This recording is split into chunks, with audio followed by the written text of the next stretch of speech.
प्रणय पिंजरे में जाता है। यहाँ ये ब्लैक सोल्जर मक्खियाँ झुंड के झुंड प्रजनन करती हैं।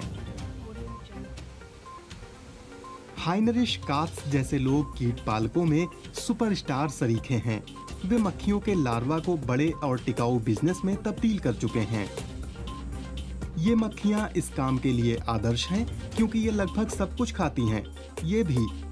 और ये जबरदस्त पेटू हैं। 3 हफ्तों बाद इनका वजन 6000 गुना बढ़ चुका है। लेकिन यूरोपीय संघ में मक्खी पालक उन्हें कचरा नहीं खिला सकते। अगर आप कुछ नया करते हैं और एक पायनियर हैं, तो आपको उस काम में जरूर आनंद आ रहा होगा और आप उत्साहित होंगे। लेकिन आपके सामने चुनौतियां भी आती हैं, खासकर तब जब कोई खलबली मचाने वाली बात सामने आए।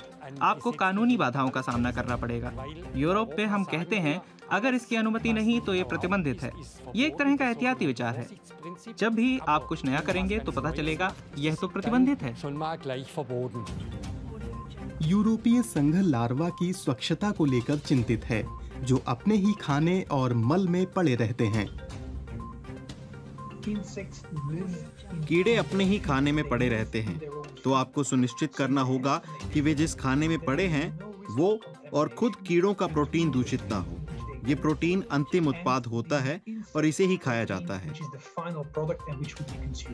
इसलिए फिलहाल इन्हें सुअरों का चारा खिलाया जा रहा है। ये यहाँ पर ओकावा है, जो नए लार्वा के लिए बहुत अच्छा होता है। ओकावा टोफू प्रोडक्शन के दौरान निकला कचरा होता है। दरअसल संसाधनों की बर्बादी जैसा हम केन्या में देख सकते हैं। हाइनरिश कात्स की मदद से एक तीर से 2 निशाने लगाए जा रहे हैं। यहाँ टॉयलेट ब्लॉक में एक स्टार्टअप बनाया गया है क्योंकि यहाँ टॉयलेट नहीं है। यहाँ से मल मूत्र जुटाया जाता है और बाद में इसे खाद्य कचरे में मिलाया जाता है और यहीं पर ब्लैक सोल्जर मक्खी का लार्वा फलता फूलता है। फिर लार्वा सुअर और मुर्गियों को खिलाया जाता है।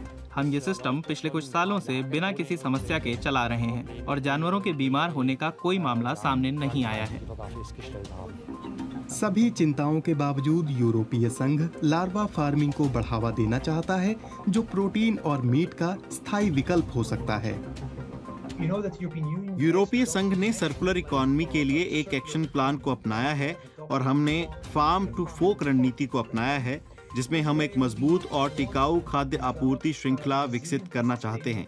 जिन चीज़ों पर जोर दिया जा रहा है उनमें से एक ये है कि क्या पहले कीड़े जो खा रहे थे उसकी जगह खाद्य कचरे को उनके खाने के विकल्प के रूप में इस्तेमाल किया जा सकता है।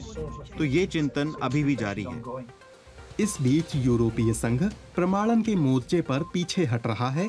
इस तरह से कचरे का इस्तेमाल हो सके, इससे पहले यूरोपीय संघ इसके सुरक्षित उत्पाद होने का प्रमाण चाहता है।